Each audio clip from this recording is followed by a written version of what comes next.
showcasing what Africa has to offer. The automotive industry is considered key to the success of AGOA, and those in the industry are hopeful that AGOA agreement will continue.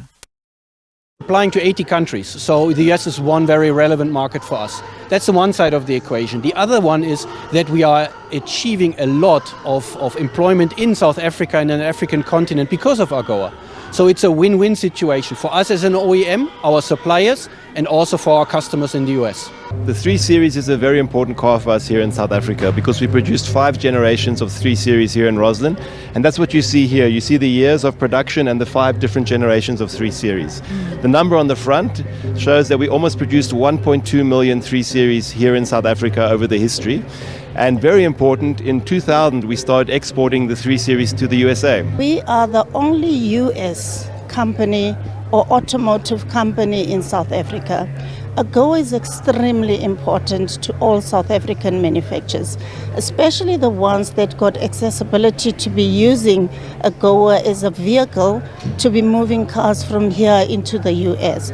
So as a collective, it becomes extremely important, especially when it comes to job creations, because should we not be able to get AGOA, or should we not be graduated in AGOA, there's a lot of jobs that will be lost in South Africa. However, there are issues that Africa must work on. Some of them relate to energy and infrastructure. The trade between the countries, the customs clearance, the crossing borders, I think that's circumstances that will improve the overall situation. The biggest challenges we face right now are infrastructural, so the topics around Eskom or around logistics, Transnet, they are big challenges which I believe together with government we can solve and must solve jointly. I think the other big topic, of course, is AGOA. We need AGOA for the future. We need planning stability, and that's very important. And finally, we heard a little bit about it in the finance minister's speech on the 1st of this month. We need a policy around electromobility in this country because our export markets are switching to battery electric vehicles, so our production must also switch. And so we're looking forward to hearing more details from the Minister of Trade and Industry on that as soon as possible. Our 100 years is a testimony of how we are committed as Ford, committed to South Africa.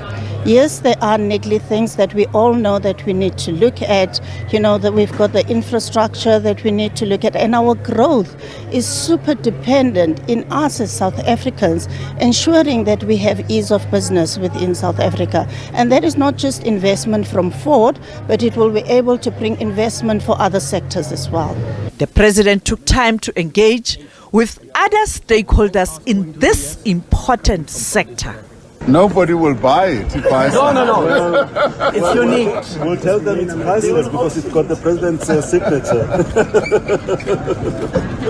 My God. Yes. Minister? Thank you very much, sir. Thank you. It's a privilege. Mr. President. Wow. Minister? This is scary.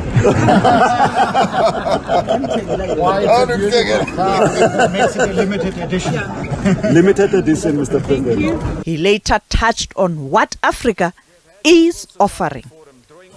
South Africa's auto exports to the United States under AGOA have contributed to job creation in South Africa and in the auto supply chain within neighboring countries as well.